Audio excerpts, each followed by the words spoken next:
Number 78. Using Lewis structures, write balanced equations for the following reactions. Then we have CaO plus SO3. Okay, so writing the Lewis structures shouldn't really be a new thing here. I believe there was one chapter specifically that we did on the channel that went in depth into Lewis structures, so you could always check out that chapter. I think it's chapter 7. You could go through the playlist to see which one it is. So Lewis structures will kind of be a little bit of a review. But for reference, I put down what the number of valence electrons each element has. Now, the first thing I notice is that I have calcium oxide, right? I specifically have a metal and I have a nonmetal. So in this case, this is a ionic compound. And remember, ionic compounds do not share electrons. Oops. Ionic compound, oh boy. Can I do it without moving that one? Probably not. There we go. Ionic compounds do not share electrons, right? The electrons are transferred. So if we use the valence electrons, right, the calcium has 2 valence electrons, so I'll put that there. And the oxygen, to start off with, had 6 valence electrons. 1, 2, 3, 4, 5, 6. But in order for this to work, we need to see that transfer of electrons. They do not share.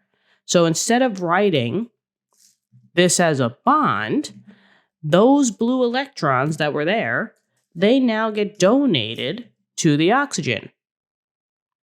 And because that happened, calcium technically lost 2 electrons. So calcium's charge is a +2. And oxygen's charge, since it gained 2 electrons, is a -2. So they are kind of existing as ions in solution. So we have these guys plus SO3. So least electronegative in the middle, sulfur in the middle, surrounded by the 3 oxygen, 1, 2, and 3. Each oxygen has 6 valence electrons, 1, 2, 3, 4, 5, 6. So 1, 2, 3, 4, 5, 6. 1, 2, 3, 4, 5, 6.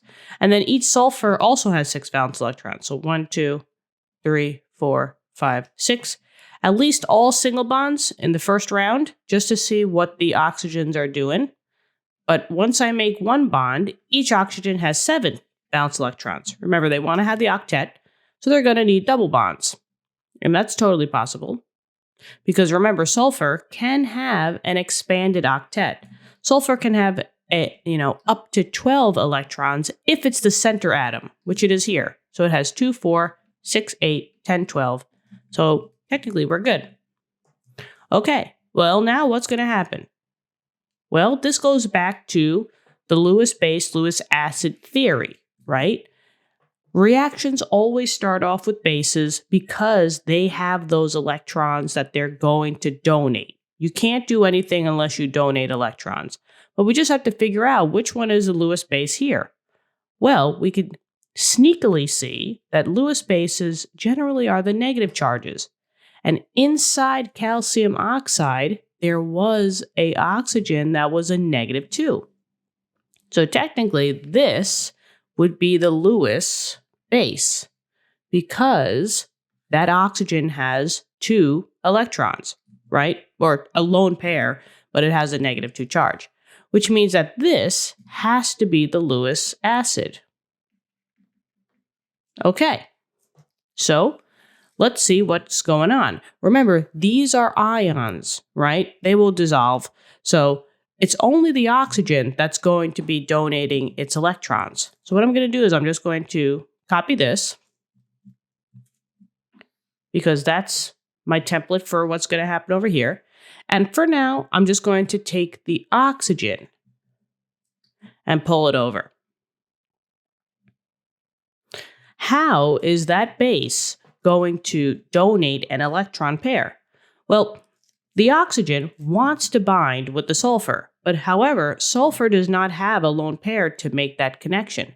But that's why the oxygen is like, hey, I got 2 electrons. I can share both of them. We can make one bond with my 2 electrons. So sulfur agrees. So the oxygen brings in its 2 electrons and now it forms a bond. But sulfur is like, wait a minute. Now I have too many. I have 2, 4, 6, 8, 10, 12, 14 electrons. So I have to break one of these double bonds, and I have to break it back to a single bond. It does not matter which one you break. Maybe I'll do it on the opposite side. So when you break a bond, you just show it as doing an arrow. It doesn't matter whether you do it from the left or the right, but those electrons have to go back to the more electronegative element of the 2 of them. So between sulfur and oxygen, the electrons in that single bond will go back to the oxygen. So what happens is this bond breaks, and these 2 electrons now group together, and they zoom over to the oxygen. And that's what that looks like. So on this side perspective, you have the oxygen with the 2 electrons donating it to the sulfur. And because of that, this bond had to break and the electrons went back to the oxygen. And now it seems like you have an SO4 compound. And if we just did the charges over, this oxygen would be a -1 charge if we did the formal charge, and this oxygen would be a -1. And that's where the -2 distribution is. And remember, the calcium is just chilling, right? The calcium is over here because the +2 cancels out the +2 cancels out the 2 negatives from the SO4. So it basically acts as one whole unit. So what did we actually make? Well, we made calcium and then SO4. So this would just be CaSO4. Or if you wanted to write it as Ca plus SO4, 2 minus, that's fine with me. But yeah, I think this is acceptable. So you could just say CaSO4 because in there, the breakdown is Ca2 plus and SO4 2 minus. So it's covered. All right? So that's the whole balanced equation. I really hope this helped you out. Let me know in the comments. Subscribe to the channel, and I will talk to you all in later lessons. Have a great day. Bye-bye.